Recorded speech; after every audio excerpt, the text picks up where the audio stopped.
वृंदावन की एक संकरी गली में ठाकुर जी के एक मंदिर के बाहर भंडारा लगा था। चारों ओर भीड़ थी। कोई खीर ले रहा था, कोई पकोड़े, तो कोई समोसे से थाली भर रहा था। उसी भीड़ में एक वृद्ध संत खड़े थे। वे एक कोने में खड़े होकर सब कुछ शांत भाव से देख रहे थे। तभी एक युवक जो पहली बार तीर्थ यात्रा पर आया था, उनके पास आया और बोला, बाबा जी, सब तो खा रहे हैं, खीर भी है, पकोड़ा भी, मैं भी ले लूं ना प्रसाद?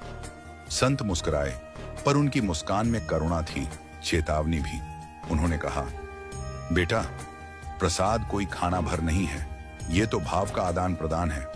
मंदिर के गर्भगृह से जो भगवान के चरणों में अर्पित हुआ है, वही शुद्ध प्रसाद है, उसे लो श्रद्धा से। पर जो बाहर गलियों में भावनात्मकता और दिखावे में बांटा जा रहा है, वो केवल स्वाद है, पुण्य नहीं। युवक थोड़ा चौंका। तो बाबा, सेवा करना, बांटना, वो तो पुण्य है ना? संत बोले, जरूर, जो बांट रहा है उसका पाप कटता है, लेकिन जो खा रहा है, यदि वह विवेक नहीं रखता तो उसके पुण्य नष्ट हो सकते हैं। बेटा, अगर तू गृहस्थ है, साधक है, भजन करना चाहता है, तो सावधानी रख। बाहर का हर दिया गया पदार्थ न खा, हर बात का भान रख। बिहारी जी या राधा वल्लभ जी के मंदिर से जो थोड़े से तुलसी या मिश्री मिले, वो सच्चा प्रसाद है। पर ये भर भर के खीर, समोसे, पकोड़े, वो मोह है, और मोह से बुद्धि कुंद होती है। जब बुद्धि कुंद होगी, तब भजन कैसे होगा? युवक अब गंभीर हो गया। उसकी दृष्टि अब केवल स्वाद की ओर नहीं थी। अब वह सोचने लगा, क्या मेरा लिया हुआ मेरा ही पुण्य खा रहा है?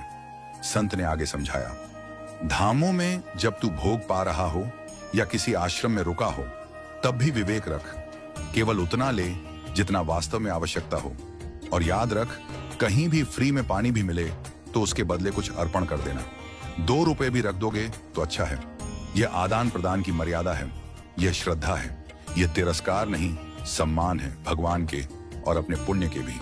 युवक की आंखों में अब भाव थे, कृतज्ञता के और नई सीख के। वह अब समझ चुका था कि प्रसाद लेना केवल खाना नहीं है, यह एक आत्मिक निर्णय है, यह भावनात्मक नहीं, आध्यात्मिक है। उसने हाथ जोड़ लिए और धीरे से बोला, अब मैं बिना विवेक कुछ नहीं लूंगा। जहां ठाकुर जी की सेवा हो, वहीं झुकूंगा, वहीं लूंगा, बाकी कहीं भी। चाहे 100 रुपए का स्वाद मिल जाए, मैं अपने हजारों पुण्य नहीं खोऊंगा। संत ने आशीर्वाद दिया, यही श्रद्धा तुझे बांध देगी ठाकुर जी से। अब तू खाने नहीं, भोग समझ कर चलेगा। वह युवक उसी दिन से बदल गया।